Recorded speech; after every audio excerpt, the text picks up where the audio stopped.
Olá pessoal, sejam todos bem-vindos ao nosso canal TV Araxá Educa. Eu sou o professor Júlio e nós vamos para mais uma aula de matemática, continuando a falar sobre números racionais. Se vocês se recordam, na nossa última aula a gente falou um pouquinho sobre alguns artifícios ou ferramentas matemáticas que a gente vai utilizar para fazer operações. No caso de hoje a gente vai fazer a operação de adição e subtração.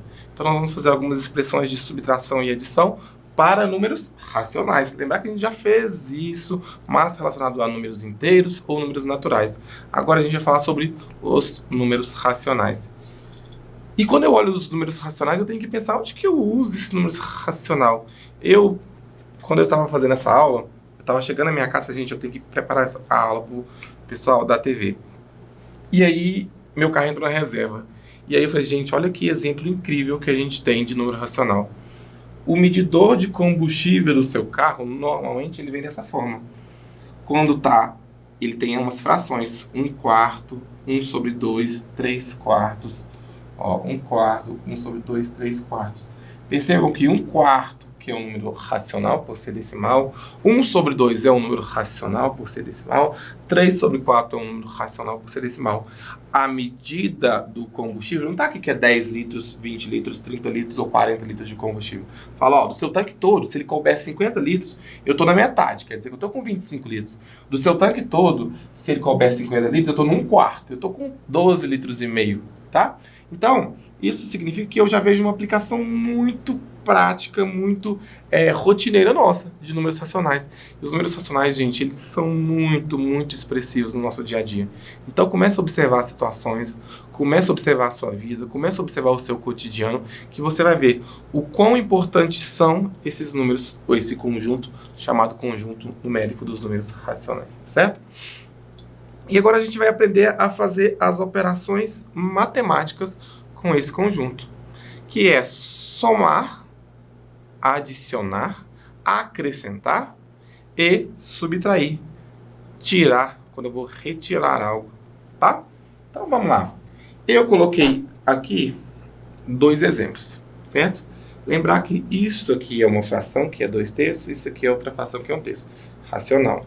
Isso aqui é uma fração que é 1/3, isso aqui é outra fração que é 2/5, racional. E eu coloquei a imagem aqui para vocês observarem, tá bom? Então vamos fazer primeiro cálculo matematicamente, depois a gente observa a imagem, tá bem? Quando eu estou somando com o mesmo denominador, se o denominador for igual, sabe o que você pode fazer? Bem fácil. Você vai preservar. O que é preservar? Manter. Manter o denominador e vai somar ou subtrair o numerador. Igual está falando. Então, aqui está falando para me somar 2 com 1. Então, 2 com 1. 2 mais 1 sobre 3. 2 mais 1 deu 3. 3 sobre 3. Dá para mim fazer alguma coisa? Júlio, você me ensinou isso na última aula. Eu posso achar o quê? Uma fração equivalente aqui. Achar a fração irredutível. Ou seja, Júlio, vou dividir o denominador e o numerador por 3. Muito bem. 3 dividido por 3 deu 1. 1 dividido por 3 dividido por 3 também deu 1. Deu 1 sobre 1, que quer dizer que é 1 inteiro. Seria a nossa resposta. Olha de baixo. 1/3 mais 2/5. Isso significa que agora, o que aconteceu, pessoal? O meu denominador, ele está diferente um do outro. Quando eu tenho o meu denominador diferente, o que eu vou ter que fazer? Eu tenho que achar um mínimo múltiplo comum. Qual é o mínimo múltiplo comum entre 3 e 5? Quem estava assistindo a nossa última aula, prestando atenção, vai lembrar que a gente fez um exemplo desse até. O mínimo múltiplo comum entre 3 e 5 é o número 15. Muito bem. Então vamos lá. 15, quando eu divido ele por 3, deu 5. 5 vezes 1, 5. Então 5 vem aqui para cima. 15 dividido por 5 deu 3. 3 vezes 2 deu 6. Então aqui deu 5 mais 6, 11 sobre 15. Dá para simplificar mais? Não, porque os números que eu divido por 11 não dá para dividir por 15. 2, 3, 4, 5 são números que não dá para dividir pelo 11, tá? E aqui, pessoal, eu quero mostrar para vocês por imagem, ou seja, geometricamente, mostrando essa figura. Então aqui, ó, eu tinha uma pizza que parecia anteriormente estar dividida em alguns pedaços. Eu tinha metade dela colorida de vermelho, e aí depois eu peguei e somei essa parte aqui, que parecia um quarto da pizza. Ou seja, eu pegar a pizza e dividir em 4 partes iguaizinhas, seria dado por essa parte azul. Então, quando eu somo, eu estou adicionando. Então, quer dizer que eu peguei essa parte vermelhinha e somei com a azul. Então, a soma daria isso aqui, certo? Percebam que eu estou mostrando geometricamente na figura, que é muito interessante. Às vezes a gente fica só na parte matemática das coisas, mas entender, compreender, para a gente reter, isso é bem bacana. Eu costumo falar para meus alunos o seguinte: vocês precisam apreender, quer dizer que manter em si, tá? Então, observem o conceito para a gente conseguir continuar aqui, tá bom? Subtração. A gente fez um exemplo de adição com denominadores iguais, com denominadores diferentes. Agora nós vamos fazer um exemplo com denominadores iguais, com denominadores diferentes, porém de subtração. E aí a gente já olha aqui juntos o nosso exemplo geométrico, tá? Vamos lá, pessoal, me ajuda aqui. Nesse primeiro caso que eu coloquei aqui, o que está acontecendo? Os denominadores são iguais, Júlio. Muito bem, quem falou igual acertou. E como os denominadores são iguais, deixa eu apagar isso aqui. E como os denominadores são iguais, o que eu posso fazer? Vou preservá-los, Júlio. Você já me ensinou. Cara, vocês estão 10. 4 dividido por 4 deu 1. 1 vezes 3. Ué, Júlio, você não me falou que quando eu tenho quando eu tenho o mesmo denominador, não basta eu preservar o denominador e fazer a operação entre os numeradores? Sim, então vamos fazer desse jeito. 3 menos 1, vou colocar aqui, ó, 3 menos 1. Então, 3 menos 1 deu 2. 2, mantive o denominador, 4. 2 quartos. Dá para simplificar? Existe um número que eu divida tanto o numerador 2 quanto o denominador 2, e esse número seja um número natural? Sim.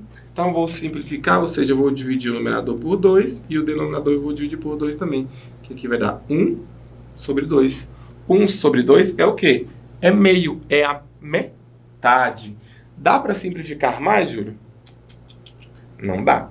Então eu deixo em 1/2. Olha de baixo aqui, então, comigo. Marcar. Um numerador é 5, o denominador aqui é 6. E o outro denominador que eu tenho, observem que ele é 5. Os denominadores são diferentes. Nossa, Júlio, vou ter que fazer o MMC? Infelizmente vai. Sabe uma coisa que você pode fazer? É um truque. Às vezes facilita, às vezes não. O mínimo múltiplo comum, presta bastante atenção nisso. O mínimo múltiplo comum entre dois números sempre será a multiplicação entre esses dois números. Vou falar de novo. O mínimo múltiplo comum entre dois números sempre será a multiplicação destes dois números. Observa comigo. 6 e 5. Nem eu vou fazer o cálculo, mas eu sei que se eu multiplicar, eu vou achar um múltiplo. Pode ser que não seja o mínimo, mas eu vou achar um múltiplo e que já vai resolver para mim. Então, 6 vezes 5 deu 30. Achei que o múltiplo comum entre 6 e 5, eu tenho um que é 30. 30 dividido por 6 deu 5. 5 vezes 5, 25. Menos 30 dividido por 5 deu 6. 6 vezes 1 deu 6. Então, aqui eu fiquei com 19 sobre 30. Júlio, dá para fazer alguma coisa? Dá para simplificar? Vamos ter que deixar dessa forma mesmo, tá? Às vezes acontece, né? Desculpa, gente. Saiu aqui. Às vezes acontece, tá? De a gente conseguir simplificar. Às vezes não vai dar para a gente simplificar aqui, tudo bem? Vou pegar aqui para a gente continuar escrevendo aqui minha caneta. Espera aí. E a gente vai fazer então agora de subtração. Como é que eu vou fazer a subtração quando eu tiver imagens? Olha esse exemplo aqui. Eu tenho uma figura dividida. Essa figura geométrica, qual figura que ela é? Ela nos representa? Vamos pensar nos lados? 1, 2, 3, 4, 5, 6 lados. O nome das figuras planas estão relacionadas aos seus lados. Aqui eu tenho 6 lados, então eu tenho um hexágono, né? Dos 6 lados, eu tenho... Dos 6 lados, que é um hexágono, ele foi dividido em 6 triângulozinhos aqui dentro. Desses 6 triângulozinhos aqui dentro, eu estou com 3 triângulozinhos coloridos. E desses 3 triângulos coloridos que eu tenho aqui, eu vou subtrair um outro hexágono que tem 6 triângulos também, mas apenas um colorido. Eu tinha 3, tirei um colorido, fiquei com 2 triângulos coloridos, certo? Ó, observe que é bem lógico, né? Eu tinha 3 coloridos, tirando um, eu fiquei com 2. Então, eu continuei com uma figura geométrica dividida em 6 partes, porém, com uma parte colorida a menos, certo? Agora vamos fazer algumas situações, problemas, para a gente tentar entender. Isso aqui foi um concurso que teve para assistente administrativo da Polícia Militar aqui de Minas Gerais. Um atleta participando de uma prova de triatlo percorreu 120 km da seguinte maneira: 1/10 em corrida, 7/10 de bicicleta e o restante a nado. Esse atleta, para completar a prova, teve de nadar. Então vamos pensar. O total era 120 km. O inteiro, Gente do céu, tô escrevendo com marca-texto, espera aí. Caneta. Ó, o total era 120 km. Certo? O que aconteceu? Ele fez 1/10 de corrida. Quanto que é 1/10? 1/10 é dividido por 10. Então, na corrida, ele pegou e andou, ou correu, melhor dizer, né? 120 dividido por 10. 12 quilômetros. Ok. 7/10 de bicicleta. 7/10 de bicicleta. Então, eu vou colocar aqui, ó. Bike. O que eu vou ter que fazer? Eu vou ter que pegar meu 120, dividir por 10 e depois eu vou multiplicar pelo 7. Aí dá o 7/10, ok? 120 dividido por 10, a gente já sabe que deu 12. 12 vezes 7 é 84 quilômetros. E o restante foi a nado, foi nadando. E essa pergunta, na prova, quantos quilômetros que ele nadou? Se ele andou 120, que era o total, eu vou subtrair o que foi a corrida, que é 12, subtrair também os 84 que foi de bike.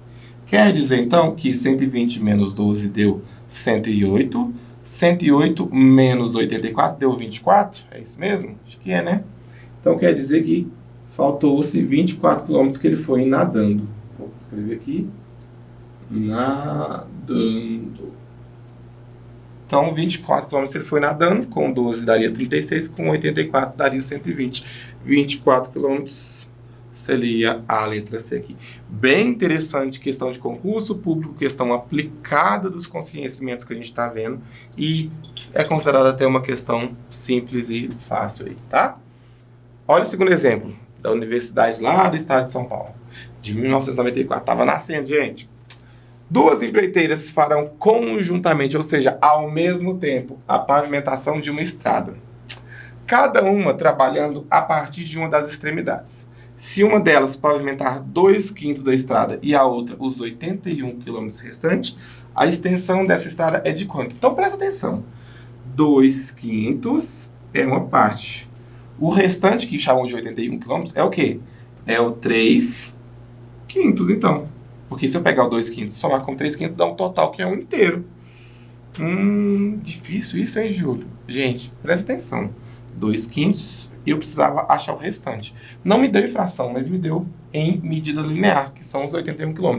O que eu pensei? Eu preciso pegar o 2/5 e somar com outra fração que dê um inteiro. Preservando o denominador, preservei o 5. Falei, ó, beleza, se é 5 e eu tô com 2, quanto que me falta para chegar no 5? Faltava-se 3. Então eu falei que era 3/5. 3/5 era 81 quilômetros, certo? Como é que então eu vou fazer para calcular quanto que vale a extensão da estrada? Ó, se eu pegar 3,81 dividir por 5, eu tenho um valor. Multiplicado por 3, eu tenho outro valor. Então o que eu vou fazer aqui? Eu vou pegar esses mesmos 81 quilômetros e vou justamente fazer isso. 81 dividido por 5 dá quanto? Vamos pensar? 16,2, uma coisa assim, né? Tá, beleza. Vai resolver? Não, não vai resolver, porque não dá para mim fazer nada dessa estrada. Mas eu vou pensar o seguinte, que vou achar em quanto que equivale os meus 2/5 e vou chamar isso aqui de x. Vou fazer uma regrinha, a famosa regrinha de 3, tá? Então eu vou pegar 2/5 e multiplicar por 81. Então fica assim, ó. 2 sobre 5 vezes 81, que é igual a 3 sobre 5 vezes x. 3/5 vezes o meu x. Percebam, então, que eu tenho 5 dos dois lados, não é isso? Está dividindo aqui e está dividindo do outro lado. Eu posso cortar, certo? Porque quando eu passar eles vão se anular. Então, eu fico que 2 vezes 81 é igual a 3x. 81 vezes 2 deu 162 quilômetros. Beleza? É igual a 3x. Então, quer dizer que meu x é 162 dividido por 3. O meu x aqui deu 54 quilômetros. Uai, Júlio, 54, mas a outra parte era 81? Justo, mas agora eu tenho que somar. 54 mais 81. 54 mais 81 dá 135 quilômetros. Tem essa resposta? Ó, tem. Letra B, 135 quilômetros. Questão de vestibular, um décimo vestibular até bem concorrido. Interessante, não complexa, né? Uma questão relativamente fácil. Pessoal, então, essa foi a nossa aula. Eu queria agradecer a participação de vocês. Grande abraço e até a próxima.